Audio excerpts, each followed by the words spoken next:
Now on Eyewitness News, a number of brazen home burglaries have people in East Hollywood and the Silver Lake area looking to lock their doors and keeping an eye on any suspicious activity. Hello and thank you for joining us. You're watching Eyewitness News at 5, live on ABC 7 Hulu and wherever you stream. I'm Michelle Fisher. Jory Rand is off.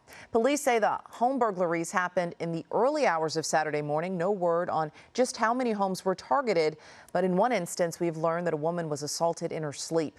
Eyewitness News reporter Tim Caputo live for us in Silver Lake with that warning from police tonight. Tim?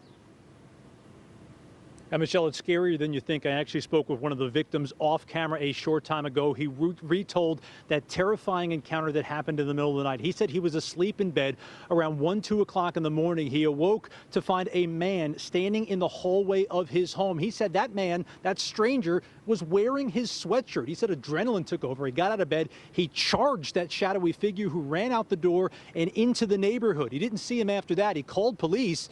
And LAPD was quick to respond because they were just about a block and a half away at another hot-prowl burglary that happened just a short time earlier.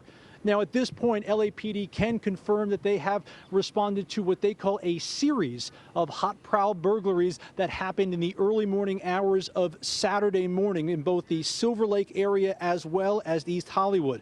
While police have not said exactly how many incidents there were, we've heard from neighbors here in Silver Lake of at least 3 incidents in just a 2-block area in and around Manzanita Street.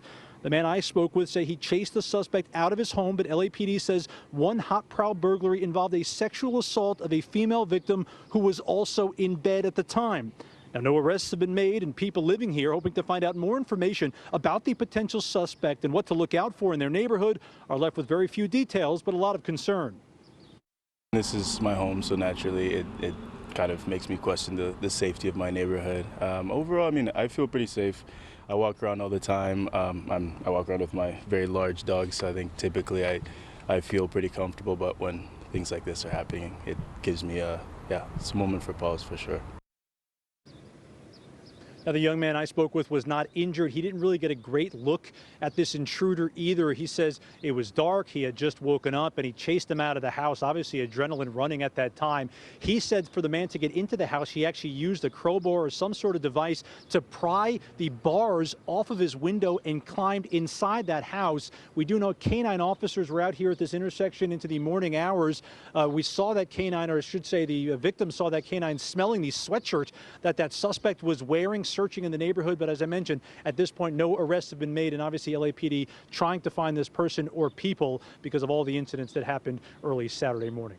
Hello, I'm Mark Brown. Get more great ABC 7 content by clicking the subscribe button for our YouTube channel and download the ABC 7 Los Angeles streaming app on Fire TV, Android TV, Apple TV, and Roku to watch on your TV.